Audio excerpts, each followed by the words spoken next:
ऐसे लगा मुझे ये सिचुएशन रिजेंबल करती जैसे इसराइल और ईरान के दरमियान एक अरसे रही कि एक अटैक इसराइल की तरफ से आया तो फिर ईरान ने नपतला जवाब दिया और फिर उसके जवाब में एक ऐसा अटैक किया गया जिससे मामला बैलेंस हो सके। आप कुछ ऐसी सिचुएशन की तरफ इशारा कर रहे हैं कि एक अंडरस्टैंडिंग डेवलप होगी कि जाहिर है फेस सेविंग चाहिए इंडिया में गवर्नमेंट को। अभी तो देखिए, शुरू में तो फेस सेविंग नहीं थी, शुरू में तो इट वाज कि we have to do something. जी, फेस सेविंग अब मुझे लग रही है, जब दुनिया ने उनका साथ नहीं दिया तो अब अपनी फेस को बचाना है। पहले तो ये सामने था ना, हाँ ये कर देंगे। फेस सेविंग का मतलब है कि अब अपने आप को थोड़ा बचाना है। ठीक है। और इसके लिए एक एडवाइजरी बोर्ड में भी उन्होंने अब उन्होंने एक नया एडवाइजरी बोर्ड को एक्टिवेट कर दिया है जी, नेशनल सिक्योरिटी एडवाइजरी बोर्ड। ऐसे ही है ना, नेशनल सिक्योरिटी एडवाइजरी बोर्ड। बिल्कुल। तो वो नेशनल सिक्योरिटी एडवाइजरी बोर्ड में सिर्फ सिविलियंस है, उसमें 7 सिविलियंस रिटायर्ड मिलिट्री हैं, 3 लोग हैं मिलिट्री फोर्सेस में से रिटायर्ड जी, और 3 सिविलियंस हैं from various intelligence and so on. ठीक है। और एक पुराना सेक्रेटरी, एक पुराना हेड ऑफ रॉ जी, उसको उन्होंने इंडक्ट कर लिया, बना दिया। हाँ, उनको हेड बना दिया एडवाइजरी बोर्ड। बड़ी इंटरेस्टिंग बात है, इसमें ना दोवल साहब है ना करंट हेड ऑफ रॉ है जी, इसमें सारे सिविलियंस हैं, सारे रिटायर्ड हैं। हाँ, उनको एक एडवाइजरी बोर्ड बना दिया है और अलोक जोशी साहब उसको हेड कर रहे हैं। ओ यही तो जोशी इससे साहब, क्या, ये पहले जो रॉ के हेड थे, जी, रॉ के एक्स चीफ। इसका मतलब क्या है ये पूछ रहे हैं जी। देखिए, मैं आपसे फिर कह रहा हूँ हाँ, कि एक तरफ उन्होंने सारा फौज के हवाले कर दिया और फोर्सेस के हवाले कर दिया जी, कि आप करें जो करना है, हाँ, आप जाने आपका काम जाने। आप जाने आपका काम है। इसका ये मतलब है कि कल को अगर फौज कोई ऐसा काम करती है जिसका मुंह तोड़ जवाब मिलता है, थोड़ी सी बिस्त हो जाती है, तो नरेंद्र मोदी तो बच गया। वो तो कहेगा मैंने तो फौज के हवाले कर दिया था, आपको बता के किया। ये कभी होता नहीं है ऐसे कि आप अनाउंस करें कि मैं सारी खुली छुट्टी दे रहा हूँ आर्मी चीफ को और इसको, ये होता नहीं है। हमेशा सिविलियन गवर्नमेंट मलकियत लेती है, जो भी करने जाए उसकी मलकियत लेती है। इस दफ़ा ऐसे लगता है कि मलकियत लेने के लिए तैयार नहीं है, इसलिए ऐसे लगता है कि इनको डर है कि ये फेल ना हो जाए। अगर फेल हो गया तो हम डाल देंगे फौजियों के ऊपर, और वहाँ की फौज तो आपको पता ही है, they totally subservient to the civilians. तो इसलिए मुझे ऐसे लगता है कि कुछ ऐसी उनको अंडरस्टैंडिंग हुई है कि शायद ये चीज़ नहीं रही जैसे चलनी पड़ गई है, उल्टी पड़ ना जाए, पढ़ने जा रही है या पढ़ ना जाए, तो बेहतर ये हम अपने आप को थोड़ा दूर कर लें और हम फौज के हवाले कर दें कि आप फैसला करें। एक नंबर 2, ये जो नेशनल सिक्योरिटी एडवाइजरी बोर्ड बना के एकदम खड़ा कर दिया, इट्स वेरी इंटरेस्टिंग। ऐसा इस साइड इसके अंदर कोई सर्विंग आर्मी चीफ नहीं है, कोई सर्विंग NSA नहीं है, कोई सर्विंग IB का हेड नहीं है, कोई सर्विंग रॉ का हेड नहीं है। इसका ये मतलब है कि प्राइम मिनिस्टर ने अपने आप को एक सिविलियन बोर्ड के साथ सराउंड कर लिया अपने आप को और काबीना को, कि वो सजेस्ट करे रिट्रीट कैसे करना कि ये हमारे एडवाइजर्स हैं। अच्छा, एक तरफ आयशा के वाले कर दिया, दूसरी तरफ आयशा के दोस्त को कहा तू और साडा एडवाइजर है। अजीत डोवल साहब एक तरफ है। तो आपने अपने आप को इंसुलेट कर लिया है okay from any fall back. अगर कोई एडवर्स किस्म की रिएक्शन आता है जिसमें बिस्त हो जाती है या कुछ भी हो जाता है या फेल हो जाता है, तो कहेगा जी ये एडवाइजर थे हमारे, और ये थी फौज, और ये थे हफ्ते, इनको पूछे। तो नरेंद्र मोदी ने अपने आप को जैसे कहते हैं ना बंकर में बैठा लिया और सराउंड कर लिया with civilians and army. Very smart. तो आई थिंक एक तो बट दैट शोज ना, दैट शोज के लैक ऑफ कॉन्फिडेंस कि हम कर सकेंगे जो हम करना चाह रहे थे, या फंस तो नहीं गए। तो दैट इज वन सस्पिशन कि ये शायद they are not fully in control of the situation, because वो जो एक्सपेक्ट कर रहे थे ना reaction from the international community, वो बेचारे से इंटरनेशनल कम्युनिटी कहते पाकिस्तान के से आए हैं, ये पाकिस्तान ने किया है, उसके बाद हम कर देंगे, ठीक है, और पाकिस्तान बैकफुट पे होगा और सारी दुनिया हमारे साथ होगी। अब तो हुआ नहीं। दूसरी चीज, डोनाल्ड ट्रंप ने पहले घास ही नहीं डाला।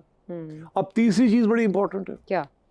तीसरी चीज ये है कि अमेरिकन ने रब्ता किया, जी, सेक्रेटरी रूबियो ने किया, लेकिन पहले वो ऐसे लग रहा था कि उन्हें कोई गर्ज नहीं है। यकदम पाकिस्तान में अता तारड़ साहब एक प्रेस कॉन्फ्रेंस तकरीबन निस्फ शब के करीब करते हैं, फिर ख्वाजा आसिफ साहब उसको दोहराते हैं कि 24 से 36 घंटों में अटैक होने वाले। सिर्फ सब कोई ऐसी मालूमात थी, ऐसी इन्फॉर्मेशन जिसके बाद ऐसा किया गया? मुझे नहीं पता इन्फॉर्मेशन थी या नहीं थी।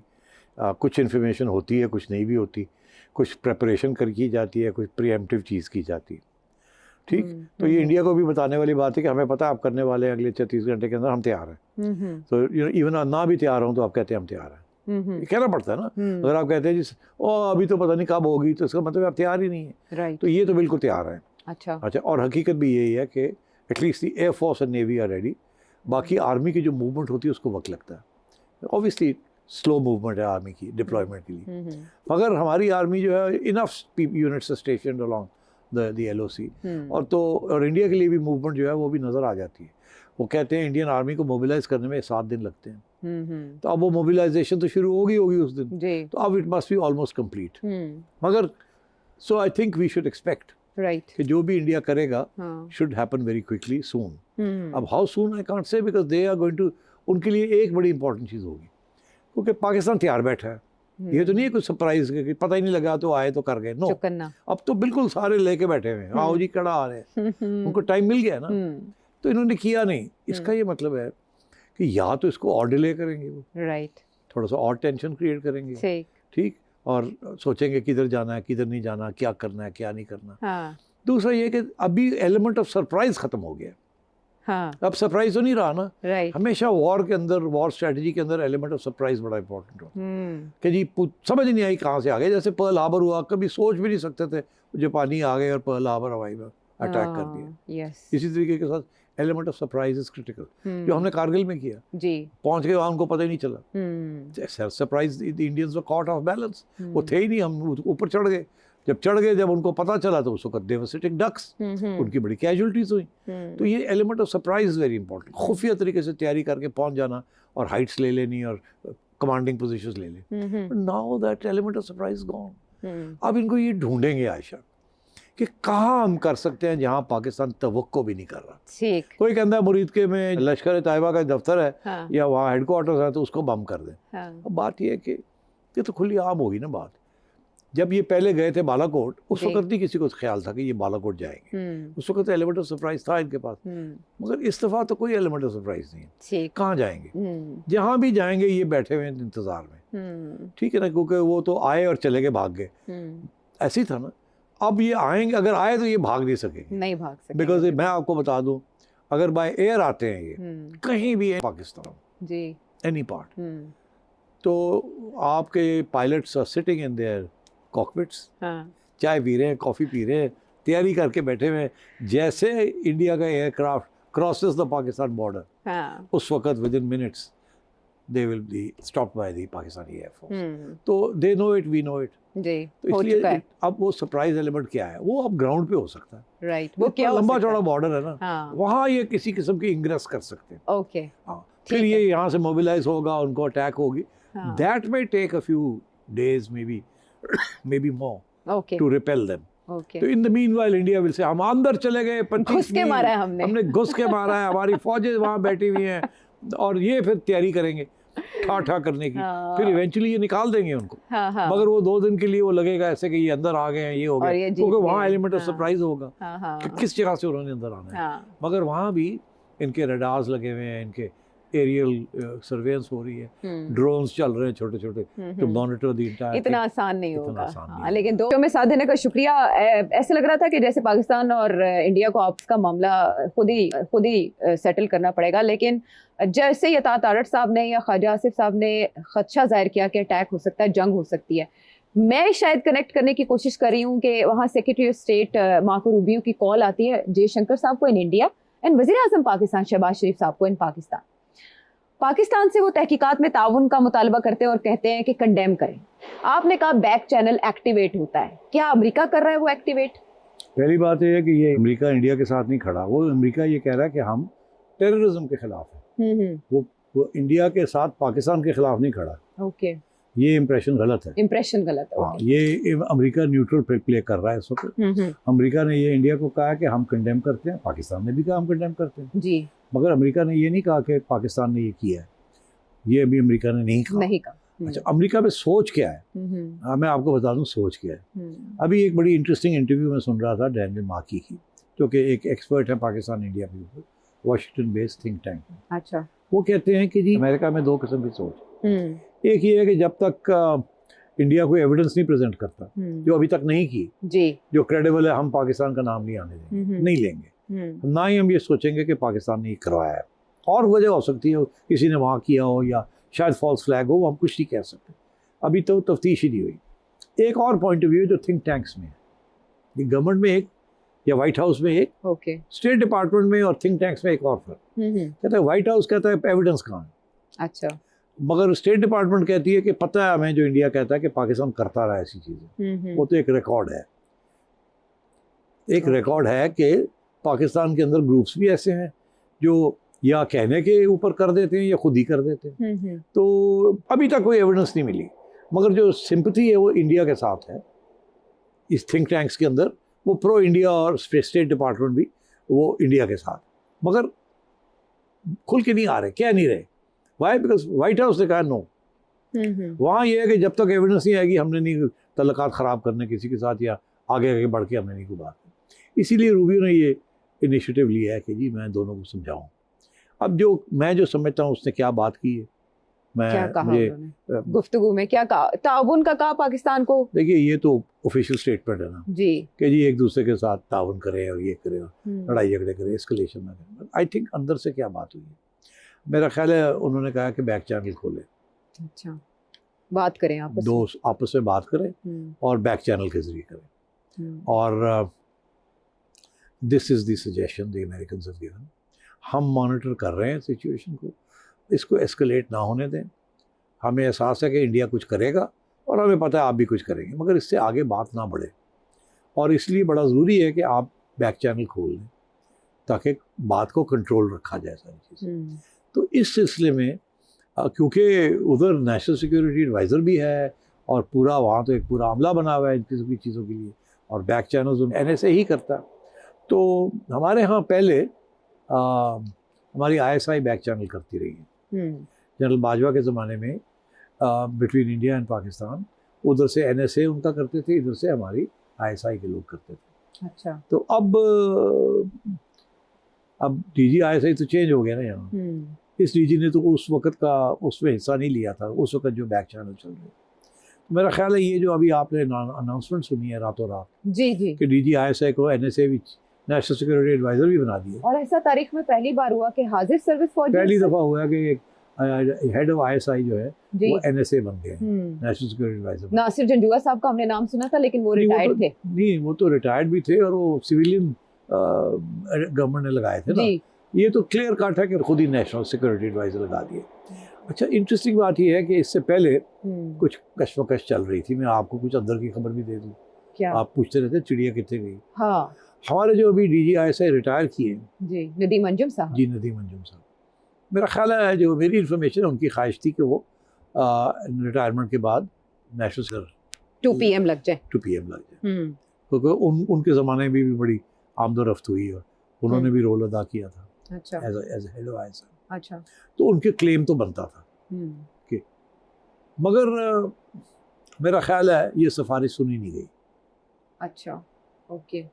अब इससे ज़्यादा मुनासिब नहीं है बात करना सिफारिश किसकी थी और किसने नहीं सुनी। ये बात आप स्माइल के साथ अपने व्यूअर्स को बता दें। आपका एनालिसिस देखने में जानते हैं। तो उन्हें पता ही है ना। हाँ। अच्छा, तो अब उनकी लाइन पिट गई। अच्छा, और इसलिए अब फौजियों ने सोचा कि मुंह तो निकल गया फौजी। No problem। मगर ये तो फौज की बात हो रही है ना, ऐसा ही है। इसमें तो कह सकते हैं, ऐसे ही है। हमें जरूरत नहीं फिक्र करने की। इस तरह के हालात में इसको फौज फ्रंट लाइन पे फौज आती के है। फ्रंट लाइन पे हाँ। पहले भी DGI अनऑफिशियली हाँ, जब NSA नहीं था अनऑफिशियली ये करते थे। जी NSA तो आपको पता है इमरान खान के ज़माने में थे ना। जी जी, वो हाँ, मोईद यूसुफ साहब थे तो ना। वो तो फारग हो गए। 2022 के बाद थे था अब कोई उसके नहीं। बाद कोई NSA नहीं जरूरत पड़ी। जी, तो अब जरूरत पड़ गई है, तो उन्होंने सोचा अब कौन इंटरव्यू करे और किसको लेके आए और किसको ना लेके आए। सीधी जी गल है, अपने बंदे को बना दो। पहले भी साढ़े बंदे करते रहे, उन भी साढ़े बंदे करेंगे, तो उन्होंने अपने बंदे को लगा दिया NSA। इसका ये मतलब है कि अमेरिकनों ने जो सजेशन दी है कि NSA to NSA बात होनी चाहिए। अच्छा, ओके, राइट। तो मेरा ख्याल है this is a first step in the direction of opening a back channel. And back channel आपको पता है पहले भी उनके NSA की और हमारी ISI के बैक चैनल के कॉन्टैक्ट्स तो थे, वो बंद तो नहीं हो जाते। हमेशा से थे। देखिए NSA सिविलियन NSA और सिविलियन NSA के बैक चैनल होते हैं। अच्छा, ठीक, रिटायर्ड एम्बेसडर्स की भी होते हैं। इंडिया में एक ज़माने में लांबा साहब थे, who had served as ambassador in Pakistan, India का। और लांबा साहब को, सती लांबा साहब को नेशनल उन्होंने बैक चैनल का हेड बना दिया था। अच्छा, और इधर से बैक चैनल के अंदर शहरयार खान साहब एक्स फॉरेन सेक्रेटरी, वो भी उन्होंने भी बैक चैनल की। फिर रियाज मोहम्मद खान थे जो हमारे फॉरेन सेक्रेटरी रहे, वो भी बैक चैनल का हिस्सा रहे। तो people during and after retirement आ जाते हैं एज बैक चैनल, बिकॉज रियासत दोनों साइड्स पे अपने अपने लोगों को ट्रस्ट करती है, एंड देन उनको पता होता है क्या बात करनी है और क्या नहीं बात। अच्छा। तो मेरा ख्याल है अब वो सिचुएशन यही है कि उधर जो है वो दोवल साहब ही हैं और ये एडवाइजरी बोर्ड है उनके साथ, और इधर हमारे ISI के लोग जो हैं वो डायरेक्टली डील करेंगे। तो that is why I think ये हुआ है, बिकॉज रूबी साहब ने यही कहा होगा कि हाई लेवल पे करें आप। अच्छा। और क्योंकि यहाँ से पहले ISI करती रही है, तो अब उन्होंने सोचा कि इसी को कर दें ऑफिशियली NSA। राइट।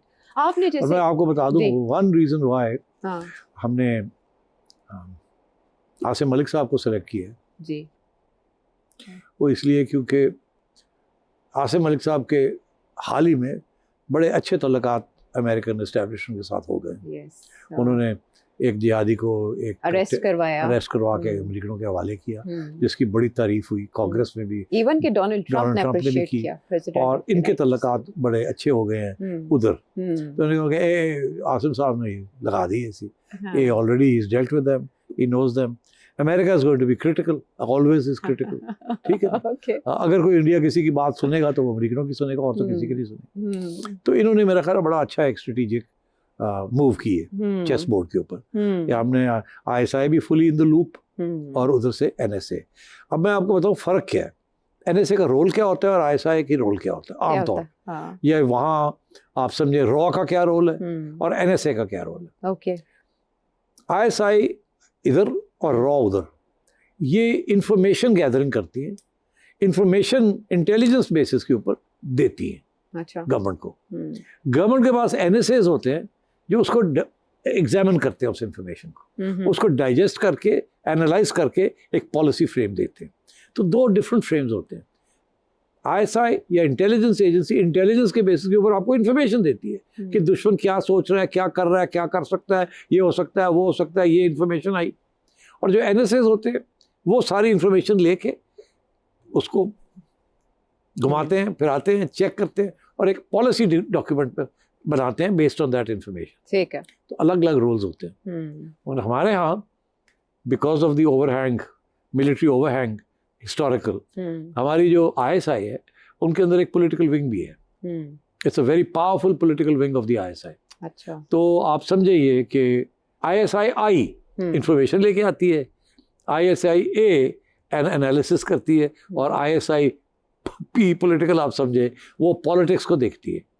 सो मतलब है कि ISI के अंदर हर ब्रांच है ऑफ एनालिसिस, इंफॉर्मेशन, ये सारा कर। तो इसलिए मेरा ख्याल है logically speaking they have the whole built in apparatus for both information and analysis, which means NSA is internal. Right. ये this is the way it is. तो सिक्योरिटी स्ट्रक्चर को